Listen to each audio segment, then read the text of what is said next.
Hi, welcome to our talk back with Dr. Michelle Tishi, educational psychologist and founder of the HOEP Initiative.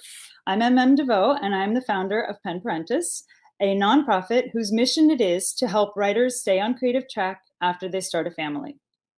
If you are a writer who is also a parent, we would like to invite you to have a look at our website at penparentis.org for inspiration and interviews and lots of resources to help you finish your current writing project. Ever since the pandemic quarantined New York City, where our headquarters are located, we have been running all of our programs online. So on our homepage at penparentis.org, you will find ways to sign up for our acclaimed literary salons and our accountability meetups and guidelines for a writing fellowship that is exclusive to new parents that opens for submissions every year in March. Also, due to the COVID pandemic, we took the parent writer residency database that we had begun in late 2018 with seed funds from the Sustainable Arts Foundation, and we launched the website before the database was entirely finished.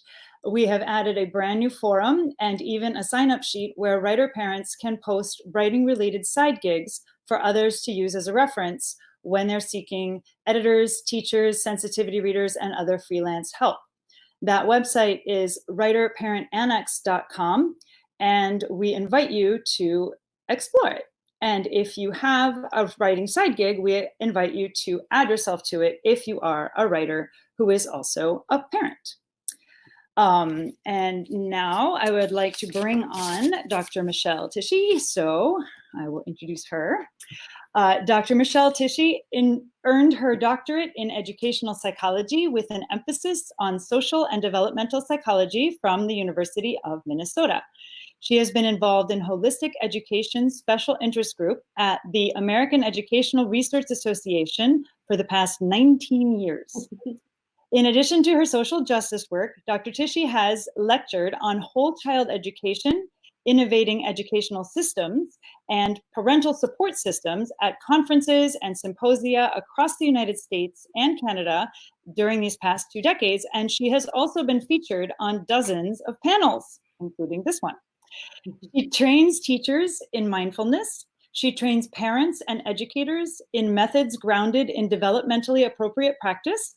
She teaches and writes about heart-centered, nonviolent communication and secure attachment, and she has even won awards for her independent research. Recently, she developed and founded the HOEP Initiative, the Heart of Educational Psychology, HOEP, H-O-E-P, not E-P.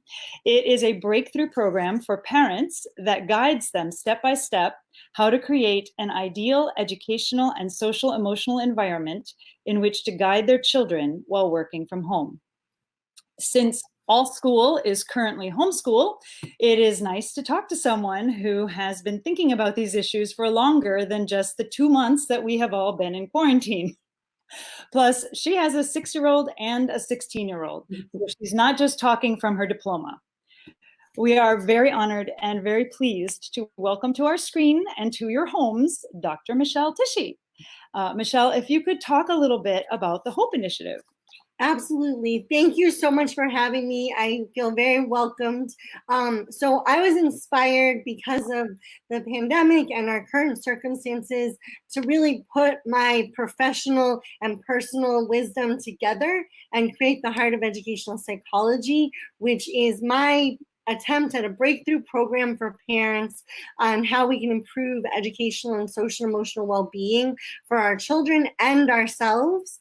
And I'm planning to teach people who join the HOEP Initiative how to use the power of presence with their children. I'll help you create, as Milda alluded to, ideal educational and social emotional environments to guide your children while working from home. And I will also share with you ways to shift to a more mindful and heart-centered space with your children so that you can spend less time being stressed out and more time enjoying them and getting our work done and doing that joyfully. Yay.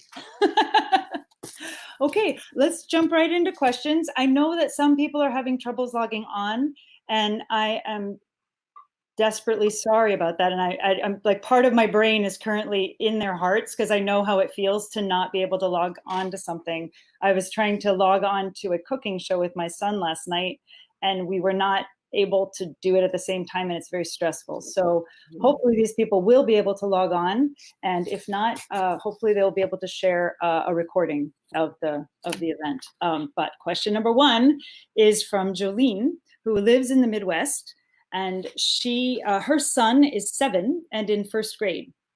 Lately, he has been having huge meltdowns, not tantrums, but crying jags, when he is told that it is time to do work. He has always loved school, and the work is not hard. It's easy work, scavenger hunts, writing paragraphs. It is not every time.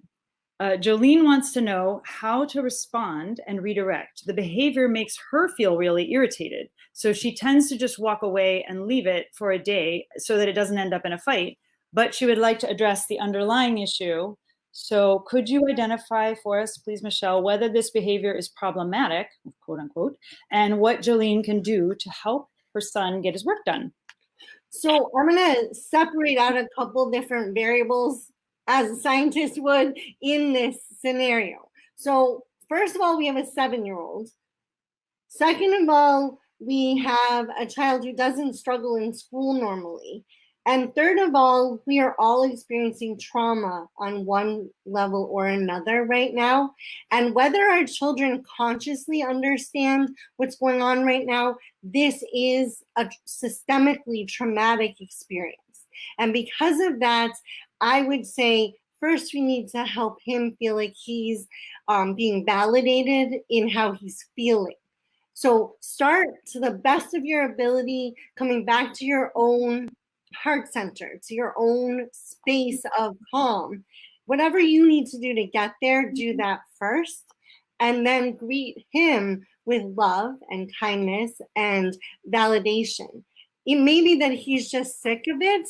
He may be bored. He may be frustrated. He may be grieving all the stress around him, and really just helping at his level. He's 7 years old. He's not old enough to have long, profound conversations with you the way a teenager might about how much this sucks. But he's feeling big feelings. And just like we would with a toddler who we're trying to help not melt down, we need to meet them with our calmness. Because if we escalate or completely ignore, then all that does is makes them feel invalidated and lost. And so my prediction would be that the more we can greet these types of experiences with loving kindness, the more likely we are to help them move through it. And a little self-disclosure here, I have a 6-year-old little boy who loves school and hates this online learning stuff. And so he and I have moments like this fairly regularly, and we negotiate and renegotiate. And for him now, it's like, how fast can I get all this done? Because then I have the freedom to do my stuff. And some days it's like, I don't want to look at the screen because that makes me miss my teacher. And so we really have to find ways to connect with them more authentically, because they're going to give us wisdom into what the solutions are. Oh, that's beautiful. Oh, I'm so glad we have you on. This is so great. Okay, question 2 comes from Caroline. She has 2 daughters. The 4th grader manages her own distance learning and reads a lot and is generally self-sufficient, but the kindergartner needs guidance to do her work. Caroline is under a book contract and wants to know how to organize her time better so that she's not in a state of constantly feeling torn between work and children.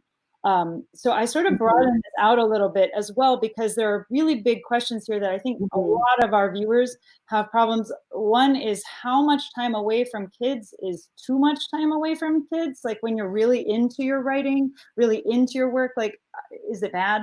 And then how do you deal with the guilt of any time away from your kids? Because that often makes us less productive when we're feeling guilty. And then we need more time to actually finish the work that we've not done when we were sitting in front of our screens feeling guilty. So they're a multifaceted question here, right? So first, I will speak again from personal about the kindergarten thing. Kindergartners are not designed for this type of learning. So with a kindergartner, we really need to know what the priorities are in terms of what they need to get done for that day, for that week, for that hour.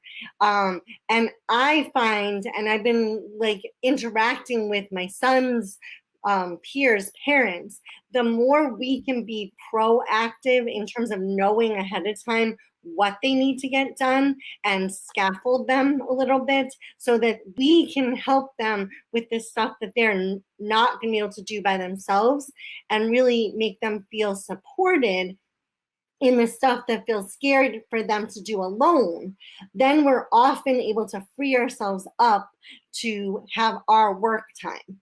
And again, I'll use a personal example. I had to tutor someone at a specific time today, and that was a live Zoom call with another human being. Well, I didn't want to be juggling or feeling guilty during that time period. So I made sure yesterday that I knew exactly what my son Kieran needed to get done today, so that when we got up, we had breakfast, we did that stuff, and then I was like, look, you've got these things, which is like watch a couple of videos and play a game on the computer, which was on PBS Kids. I was like, you got that. You like doing that stuff alone. So I made it really exciting and fun. And so when mommy stepped away after working with him for an hour and a half, he was like, oh, I got this. And so different children respond differently in terms of that. But kindergarten, preschool age through first graders, kindergarten is the centerpiece of that. They're needing a lot more support than most of us who are full-time working adults in any fields are really we're not used to having that intensity of having to balance what our children need while we're trying to meet deadlines or show up on Zoom calls or classes. And so it's going to be a little negotiating and a whole lot of pre-planning on our part as the adults. So let me just jump in, because you kind of slowed down a little from the Wi-Fi thing. Don't worry about that. It's so normal. Okay. But I wanted to clarify, you said up until about first grade was where we really have to have the scaffolding and sort of know in advance and set in. What happens between when did give us some stages? Sure. So those of you with infants and toddlers are in a different conversation, but if you're interested, feel free to message me. That's a whole different world, and that's I have a couple of questions for later for that. Okay. So we'll deal with those later. Preschool, kindergarten, and first grade for sure are still part of this kind of, we like imagination, we like to learn through play. We need adults to be there to help us feel safe in our learning environments. We're not ready for autonomous, independent learning, whether we're in a classroom or at home trying to do this learning. Our brains just aren't ready to scaffold ourselves. Somewhere between 7 and 8 years old, that shifts, and children actually start gaining the skills for independent, autonomous learning. Not that younger kids don't do independent learning, it's just not as focused and academic as what we think about in school. It's more like, I'm going to do a science experiment and look at me, I'm going to dump water from this container to this container. Well, that's independent learning, but it's not something that someone else, AKA an adult, said you must do X, Y, and Z in this order.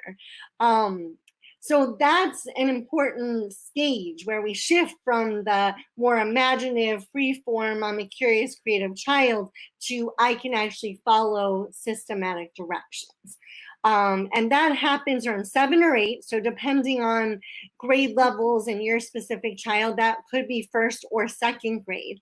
From second grade through upper elementary school, that's kind of a golden era where if the child is doing pretty well with school stuff, they can master a lot of autonomy, they have a lot of initiative capability. And that can continue through middle school age. But when we start getting into pre-adolescence, early puberty hormone stuff, the game changes again. And then we need a different type of support from our parents, because it may be the end of the world that you have to do an assignment. And that's really what middle school teachers deal with. And most of us as parents who have either gone through that stage or are currently living that stage understand that the emotional and hormonal changes at that age can create crises of a multitude of levels. Um, and so at that age, we're really talking about making sure that their social and emotional needs and their physiologic needs are being met in order to allow them to access their capacity for autonomous and independent work. Because if they're dysregulated, which the stress of this current situation is causing a lot of kids and adults to become dysregulated, and they're emotionally volatile, they're going to have a lot harder time doing their schoolwork independently. Great. And then later, the older we get in adolescence, theoretically, the more mature we are in our capacities to juggle variables. But I think older adolescents just, they miss their friends, they miss their normal vibe, they're more interested in their peers than us. So it's really about making sure our expectations are clear and we're still respecting them as, maturing young people. I have good questions about teenagers later. So the next question I have from viewers is from Devin, who lives in Arizona. And I love this one because I get caught doing this all the time. Devin says, how do I help my kid who is age 5 not accidentally make others feel bad about how they are handling COVID? For example, he was playing in our backyard and neighbor kids who are his friends were playing in the alley. Their 5-year-old asked my son to come and play with them. And my son said, I can't play with you because I don't want to catch coronavirus. Well, while that is true in general, it made me wince because our neighbors have no symptoms and I don't want them to think that we're judging them or for my son to accidentally offend someone. Advice, please. And I will add that this question is way bigger than just kids, because I feel that way when other moms suggest play dates that I don't quite feel comfortable with, like picnicking together in larger groups, for example. Mm-hmm. So without judging other people for their choices, what is the best way to maneuver this awkwardness, both for the kid and for the parent, please? So first, I'll start with the 5-year-old dynamic. Like, this is going back to my early elementary and preschool age. This is a unique time in the world for them, not just because of the situation of the pandemic, but because they often blurt things out that would not be socially acceptable to the rest of us. Certainly my son has done things like this, and my 16-year-old daughter's like, so part of that piece is more complicated by the developmental stage that we were talking about.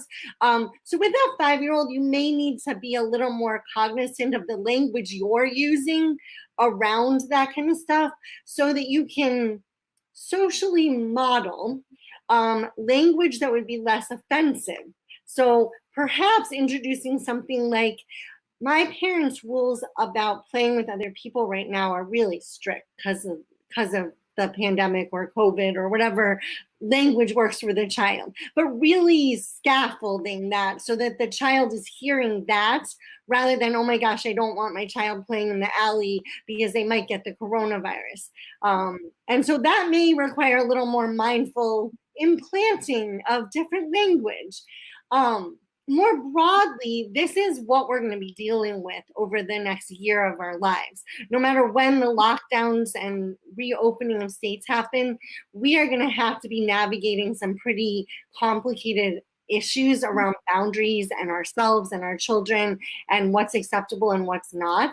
And I think it really requires us to come at this with as much compassion, both for ourselves and for others, so that we can communicate our boundaries without offending other people. I cringe when I go to a store, and in Florida, it's no longer mandated to wear a mask in public. Oh. And I get really nervous about that. And even though social distancing is mandated, masks aren't. And I'm like, I don't know if I want to be in the store right now when all these crazy people are running around without masks. But am I telling people, oh, you're all crazy? No, I'm saying, okay, well, I can take a step and choose to not be in the store right now. I can choose to stay as far away from people as possible while I'm shopping, which is usually the route I take, or I can say something to the store manager or something. In terms of like the picnic concept, I think it's okay to communicate with other parents and friends that right now my family is choosing to be more conservative about the way that we socially interact because we are just not ready to take risks. Super. Okay, now I have a question that is, we're going to switch gears a little bit. I have a question from an educator. Michaela says, I understand that parents are working from home or stressed about having lost their jobs. I am also working from home and I have a family. I have students who don't get out of bed until 2 in the afternoon. They are emailing me after midnight and turning in work late. I am consistently working from 7 a.m. to midnight daily. How do I maintain some level of meaning in education while not acting like a hard ass? How do I maintain balance when my administrators are reminding me to maintain a high level of intellectual work while the kids are not maintaining a consistent schedule? I am grading gently and very mindful of the inequities that exist. So professionally, this is a rather complicated question. And I don't know the context of her school, but what I've seen as best practices is having due dates that are not super rigid so that if a middle schooler or a high schooler does their work at 3 o'clock in the morning consistently, but still turns it in before the end of the next day, they don't get points taken off. And allowing for more flexibility in that rather than flexibility in your expectations and standards for the work itself feels like a much better direction to take. Now, I don't know, some administrators may be much more rigid. You must have X, Y, and Z in within this 24-hour period. And in that case, I would do my best to communicate with my students on my own time and on my own terms that due to the way that the principal or other administrators are requiring things to be processed, that you have to deduct points if it's not handed in within that 8-hour day. I think, only if you feel like you can handle working the 7 a.m. to midnight should you consistently be doing that. Because in the scheme of things, I teach college students and I'm monitoring a 16-year-old and a 6-year-old. My 16-year-old does her schoolwork between 3 o'clock in the afternoon and midnight. But luckily, her teachers have this is what's due this week deadlines, and we knew that ahead of time. And so as long as she gets stuff done and shows up to her Zoom meetings, she still gets full credit. Whereas my 6-year-old, because of the way the kindergarten teachers handled things, has to check in on Google Classroom by 3 o'clock every day. And luckily, he's a morning bird, and so we do his schoolwork right away in the morning, and he's done by 11 or 12 o'clock. And so from a parent perspective and an educator perspective, I think it's a matter of figuring out what your boundaries are and working within the rigidity of your administrators. I don't see any need to lower our expectations, but maybe be more flexible about time. Cool. Awesome. This is really fun. I'm really having a good time. Okay, so here's one from Heather. She has siblings that are 4 and 10. 10-year-old is hard to get on Zoom call. The 10-year-old is hard to get on Zoom calls for school. But then they do, and they're fine. But then the 4-year-old feels left out. Okay, so everyone is on the computer, including her brother and everybody. So how do you deal with a young child who is feeling left out and pushed away while you or their sibling has to be on the computer? So how do you explain to the little kid that the parents and the other kids have to be on the computer? Let's find fun, playful things that they are willing and able to do independently and make that a big deal. I mean, with a 4-year-old, this is the pre-kindergarten, preschool age.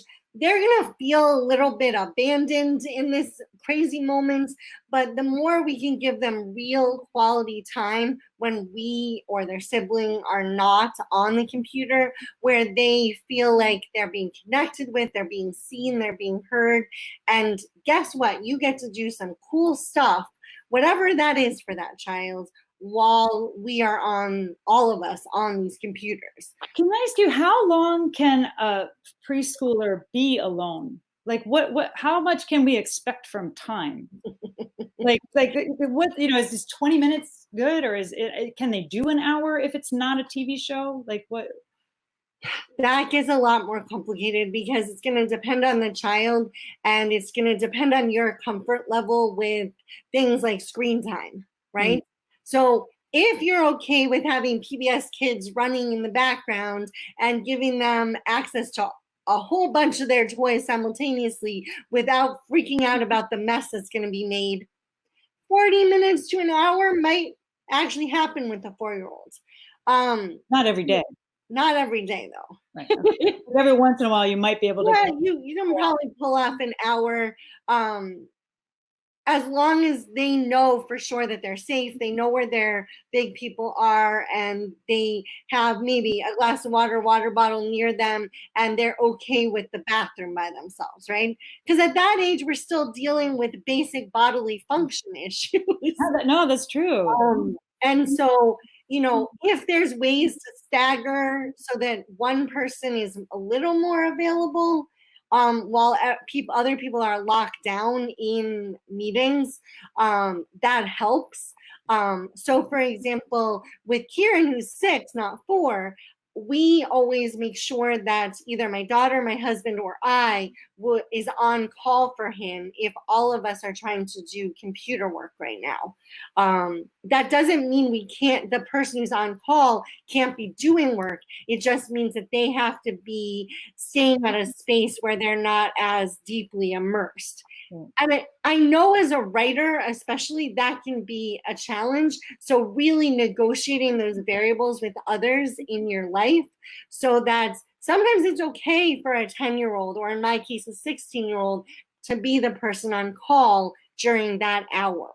Yeah, I can already hear all the psychic vibes from all the single parents right now. Oh, I know. Like how hard, how like the extra degree of how much harder it is. And yeah. Okay, moving to teenagers. So Jane asks, how do you deal with the very normal but spiky hormonal rage of teenagers when no one is able to physically leave the space? How much leeway should they get for their meltdowns? How often is a meltdown okay, and what can anyone do about it? It's normal. It's normal. And so I say give a lot of leeway, but let's work on social and emotional learning skills that they probably learned in preschool and kindergarten. Let's work on, we validate that you're feeling like this, but we're all stuck here together. This may be an invitation to start having family meetings, even if you've never had them before. And really, make sure that the teenager is not just holding themselves up and then having outbursts that are destructive to themselves and other people, but really sit down and say, this is what I see going on with you, and I want to hear from you what's actually going on. And if does that not feel like a lecture to them? Well, if like when you do a meeting and they're outnumbered, for example. So if we had 2 adults and a teenager, we would want this to be mutual sharing. The model comes out of something called restorative justice practices. Right. And so in a restorative circle, we all have a voice at the table. And it's kind of like the talking stick model in traditional Native American culture. And so you literally can have a rock or a stick that you pass around so that everyone has a voice at the table. And they know that they have an equal voice to their adults. In families with more children, this is very empowering because the younger kids will have the opportunity to see that things can be handled without it being some huge conflict. Cool. But it may take a little lead time to introduce family meetings if you've never done it before. Yeah, because we have so much time now, we'll just Yeah. read up on no. Okay, I have another team question here from Nikki. When the schools say that the grades won't count or everything will be pass fail, how do you not lose the momentum of striving for achievement? How do you teach a kid that striving actually matters in a world where it doesn't seem to matter at all? So now I'm going to be full on educational psychologist. You all are not going to like what I'm about to say. Grades are not the primary motivator in a good world. People need to learn how to be intrinsically motivated. Most of us do not get where we are because someone held a stick and told us we had to do this or else. Yes, deadlines help you when you're writing. Yes, scaffolding and stuff like that helps. But in the scheme of things, whether or not you get a grade or pass fail, what really matters is the love of learning and the striving for knowledge. And unfortunately, all of us became parents in an era where standardized tests and grades became hyper important.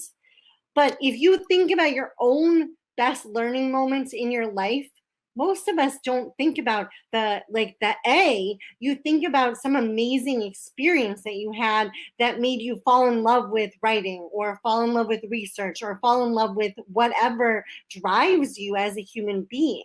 And this I could talk way too long about, but this is a shift from our current educational paradigm, which unfortunately came out of some really bad federal policy, to shift to a thriving 21st century model of education that honors the fact that we are unique individuals who all have our own inner genius. And the goal of education needs to be to help us have the skills and the tools to reach our own personal capacity, not as a cliche, but really reach our capacity. Okay, so I am a true believer of this. Like, I just want to tell you, like, I love what you said, but how the schools are grade motivated. Like, you can't get to the next level without getting the grades. So how do you balance the fact that you're a true believer with the fact that this is the way the world is? How do you motivate? Like, So I know I have some educators on here too, as well as parents. So I'm going to say part of what I'm doing is planting the seeds in pre-service teachers and being willing to be a brave parent who says, I don't care that your school got an A from the state. I want to know what you're doing to help every child in this school thrive. Because right now, parents are presenting obstacle for people who are actually looking at the research and the new neuroscience on this and realizing that the outdated education system we are using, which was created as an agrarian industrial model, does not work in the 21st century. And the longer we hang on to this outdated model, the more likely we are to have one of the worst failures in education in the United States. Because globally, they got the message. They've read our research because most of the best education research comes out of the US. And they've shifted their paradigms and they're actually thriving a lot more than we are in terms of their educational models. And so part of this is being brave enough to actually stand for what we know is right and not cave into the status quo. Because it's a paradigm shift. It's not something that's going to change while all the parents are standing on the side saying, oh, we like the status quo and let's keep everything the way it is. That's why the system stayed the way it is. So we can be the change we want to see. Okay. Now we're going to babies. I have a baby question. Sarah wants to know, is there a way to recharge one's creativity when one is truly overtired? Like the infant didn't sleep for the last 3 weeks tired. This is complicated and this goes in, I don't know, parenting style or way of being, but I'll share with you that I wrote my dissertation with a newborn in arms, but I chose to be very hands-on. Like I wore my daughter while writing my dissertation a lot of the time. And I really like baby wearing is something that was very useful to me I know that doesn't work for everyone. Not everyone can write while breastfeeding a baby. Like that worked for me. So there's that aspect of things, because there are ways to negotiate getting your work done and having a baby in arms. And then there's the no one's sleeping, and like recharging your batteries at that point is let's figure out ways to sleep when the baby's sleeping, because then over the course of a week or two you'll be recharged enough to get back to it. But they're different, right? Because one is very personal decisions. That makes sense. You put on the air mask for yourself first. Yes. Then you can move on. It won't be an infant forever, right? Eventually. No. They grow out of this stage of life. Okay. Let's see. Catherine from California. Resilience is a buzzword that we hear a lot of. We are supposed to step back and allow our kids to fail in the small things so they can be unafraid of failing the big things. What in the world does that actually mean? What is a small thing? It hurts parents to see their kids not do well, small or large. We feel their pain. How can we make it not about us? That's a beautiful question. And I love talking about resilience. Resilience comes from letting there be natural consequences to making mistakes so that we can actually learn from them. So a little thing in a very physical skill is your child falling on their bike and skinning their knees. If we protect them in a bubble from that experience, they're not going to develop resilience as a bike rider. And so if we translate that to the rest of life and education, it's, asking them to try hard things educationally, knowing that they may fail, but not do it in a high stakes fashion. Too much of our education system for the last 20 years has been everything's high stakes and everything's overly important. Well, it might be okay to try a really hard workshop or class, or try a topic that's challenging for you when you're in an English literature class and you want to write about the hardest piece of literature offered as an option. You might screw it up. But if you have a good teacher and parents to support you, they can help you after the fact go, wow, that's not really what I saw in Chaucer's writing. Like, we can reevaluate. So those are the types of things. And, if teachers are aligned with parents about facilitating resilience, they're going to build in something I call mastery learning into the way they teach, which means that if you screw up your first draft, you're going to get feedback, and then you're going to have the chance to revise and resubmit, right? Writers understand this. I try to make sure all my future teachers understand this too, because that's a very resilient model. Yeah. Get rejected, right? Get rejected the first time you send it out again. Exactly. Yeah. Let me just grab, there's somebody just asked a question on the chat. So Joanna, I have a 3-year-old and I feel like I have no time to write. Meanwhile, the 3-year-old is playing creatively all day. Any ideas for how to make playtime with my kid fuel my creativity in a way that is fulfilling and productive? I think she's got it, man. Yeah, no.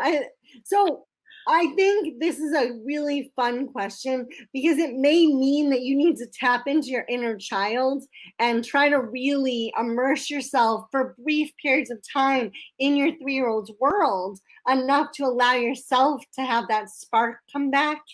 Because if your 3-year-old's playing peacefully and joyfully and you engage with them for half an hour and then you go write for an hour, that might be the most productive writing of your day. I find that sometimes I take computer screen breaks from my work to go play with my 6-year-old, because that reminds me why I do everything I do in life. And that reminds me of simpler ways to find joy and peace and all of those yummy feelings. And, if your 3-year-old doesn't play well alone, that's challenging, especially if you're a single parent. But if you can, and you can write within a reasonable distance of a 3-year-old, you can probably get stuff done while they're playing. I set myself up when my daughter, who's now 16, was little, and I was just out of grad school, where her play area was right next to my computer. And so she could play and know where mommy was at all times. And I was a single mom at the time. And I was close by, but I didn't have to be physically in her play space. So I got writing and grading done, and she got to play, and I knew I would pause if she needed me. Great. Okay, here's one. Here's a now one. Yeah. As the world transforms with new policies, new procedures, and new facts about this virus and how it spreads, when is the right time to talk to kids about it? It doesn't say what age. For example, is it better to wait and see if schools stay closed this fall, or is it better to start being open to the possibility right away as soon as the adult hears it? I would actually say, with a few exceptions, more transparency is better. I thought my 6-year-old had no clue what was going on. Our schools closed during our spring break, so it was like, no big deal. It shouldn't be something we need to talk about. He surprised me. And at his friend's birthday party, which was right before the pandemic happened, but right after they started talking about it nationally and New York had shut down, he was like, Mommy, my birthday party might get canceled. There's a bad virus. And I was like, wow, like, okay, everything I say to parents normally and teachers, I just had validated by my own son, because he like called me on the carpet. And so he brought it to my attention. We were very open. He hated doing online schooling this whole time, but we figured it out. And he's aware that hopefully he'll be able to play with his friends soon, but that hasn't happened yet. I think, kindergarten is not too early to have those conversations. You just have to do it on their terms. With older kids, older than kindergarten, I think the more honest but heart-centered we can be, the better. So help really your child understand that you understand that talking about this may be hard. This may be very difficult because we're in a state of the unknown. But except for like really little children below the age of 4 or 5, it may be too early to talk to them about it, because if they don't already have awareness of what's going on, there's no reason to complicate their lives. And then children who have complicated cognitive issues going on, so children with severe autism spectrum disorder, cognitive disabilities, who maybe don't really understand what's going on right now, that's not necessarily my top priority in terms of recommended. I can't talk. Conversations. I have a follow-up that's from a different person. What is the best way to deal with one crushing disappointment after another? Your school will have a Zoom test on your birthday. There will be no birthday sleepover. Your favorite pizza place closed down. We can't go to the theater even though we bought the tickets last year. And you have to take a COVID test that day because it's the only day they could schedule it. When are kids able to handle disappointment, and how can parents help them accept the inevitable sadness of life? What a nice question. So that day sucked, and maybe we should do some journaling about it, some primal screaming about it. I mean, that's like a whole lot of a lot of bad in one day. A lot of this sucked. And so giving that person the opportunity to fully emote in whatever way they need to, and then find ways to create moments of joy that can happen the next day or a week from now. Because I think we can find ways, even like right now, Amazon Prime is offering movies that would otherwise be in the movie theaters. You have to pay for them. But if you can afford it, maybe letting your child who had a horrible, terrible, no good day for their birthday pick a movie that costs money that normally you would get to go to in the movie theater and actually creating a family movie night or something like that might be an alternative. Yeah, we have that Netflix share or something. Yeah, right. There's two. And there's like, if you weren't able to go to a concert or a Broadway play, there's streaming services now available for those things. Really cool. Yeah. And so finding ways for that specific person, that specific child to have something that replaces it. I want to grab one of these chat questions that are over here. So Deborah says, I haven't read this in advance, so I'm just going to read it cold. I have a 14-year-old who does not like to leave the house. It doesn't bother him if I go out and go to the grocery store, but if he goes out, he is going to die. Other than to tell him that he won't, we just need to be smart. How do I help him realize that you can safely social distance outside? Wants to go to grandma's, not play dates. This is like a legit, just go outside, get some air. How do you get terrified children out of the house? Help them breathe and help them feel safe within their own little bubble. So it may be like making sure that they have a mask they like and that they feel spatially like they know what 6 to 10 feet looks like and feels like, and really help them to kind of create some of their own boundaries around this. We talked earlier about us creating boundaries and 5-year-olds setting boundaries a little too harshly. But in this case, it's really about empowering the child and validating that this is a really scary time. And it sounds like there may be some underlying anxiety going on here. So we also want to address that. Breathing techniques, things that help the child come back to their centers, so that they can feel like they have some control over this scary situation. I think, it may take a little more time investment because terror is kind of like panic. They're very similar emotions. They are not things that just go away because the grown-ups told you to not feel them. They're things that we actually have to hold space for and create a little bit of calming energy around, and then introduce some alternative ways of looking at things. I have 2 questions now that are a little bit about writers, writers. One is, give us some tips to boost our own creativity when we are closed in with the kids. We usually get about 20 minutes to an hour at best. How can we write with only that amount of time, particularly those of us who are writing novels? So how can we boost our own creativity? Like, how do we get into this space of luscious fairyland? So yes, I will address this. First, I'm going to tell you that in the world of academic mamas, there's a whole movement towards writing a dissertation, which is a relatively robust document, in 15 minutes at a time. So hyper scheduling, as crazy as that may sound in the midst of all of this, may be your best solution.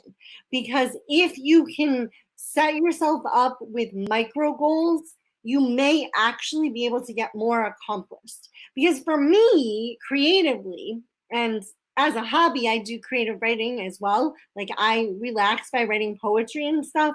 I'm often inspired by playing with my children, taking a shower, taking a walk. And so if you can get your inspiration over here, keep your notebook with you so you can jot things down, and then hyper schedule yourself in 15 to 20-minute blocks, because most of us can guarantee this. Even with the youngest of children, we can get those 15 to 20-minute blocks. We can get stuff done. And it may not be the way we like to work.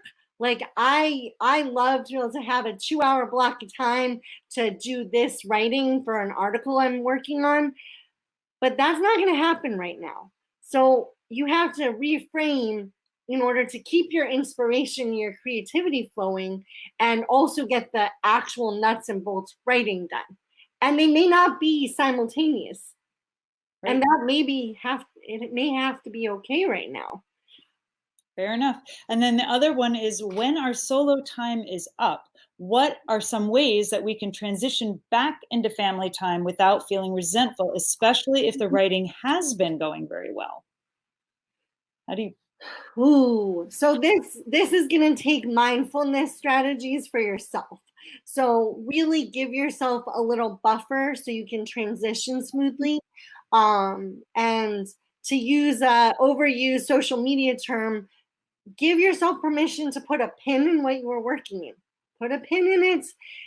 Make sure you're clear about where you're going to pick up when you come back, and then do work to genuinely let it go. Like, really, I was working on this, it was flowing so well. I have to transition in the next 5 minutes. Give yourself a 3-minute transition ritual, even, that will help you shift gears that completely. And I speak from experience. Like, I really did write my dissertation between the time my daughter was a newborn and 18 months old. And so I learned this through, a lot of trial and error.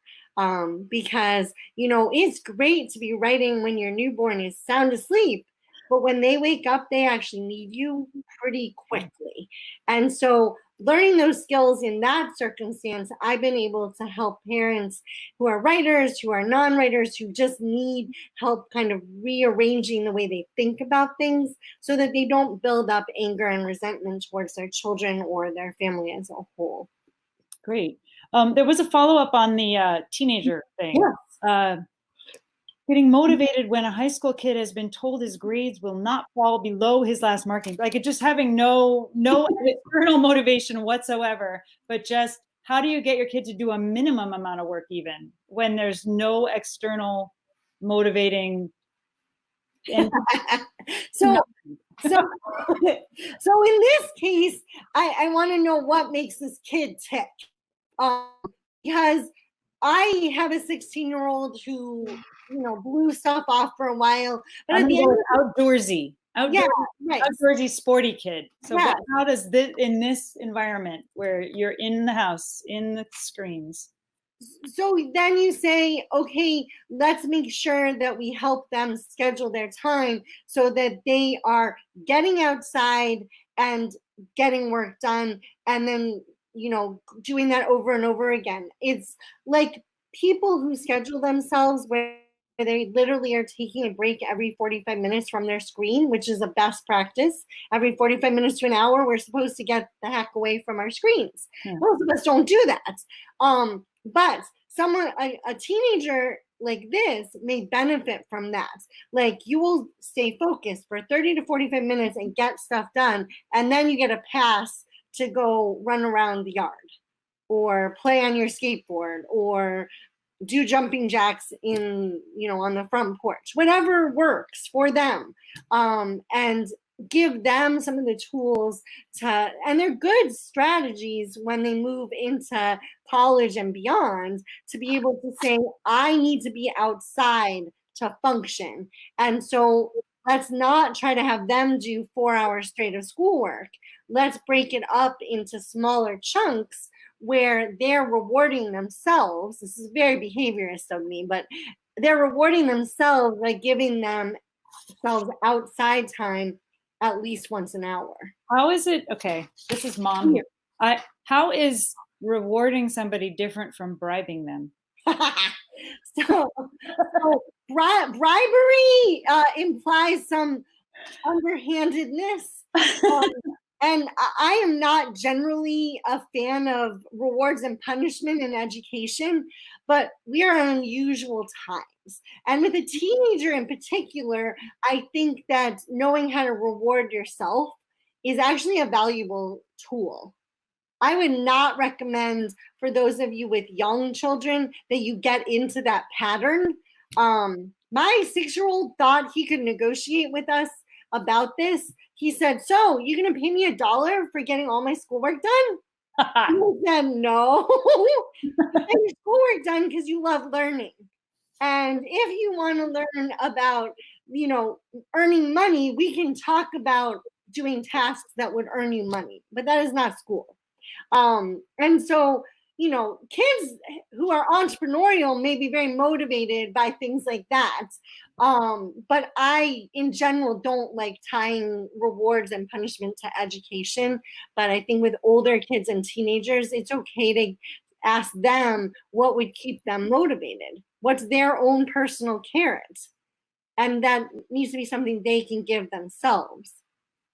That sort of covers this question, which is what activities can we do with or for our kids that are not screen time that could occupy them for, oh, let's say 20 minutes to an hour. Yes.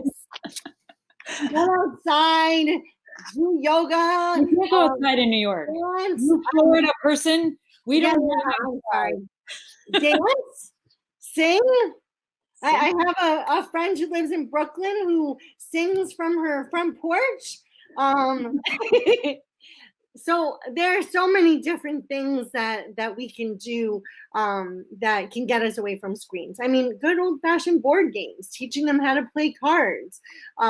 We've had Perfection. Do you remember Perfection? Yes. With the thing that pops up when it's yes. Solo games. Right. My 6-year-old pulled out Sorry from our closet, and he insists one of us play with him at least once a day right now. So no fighting there.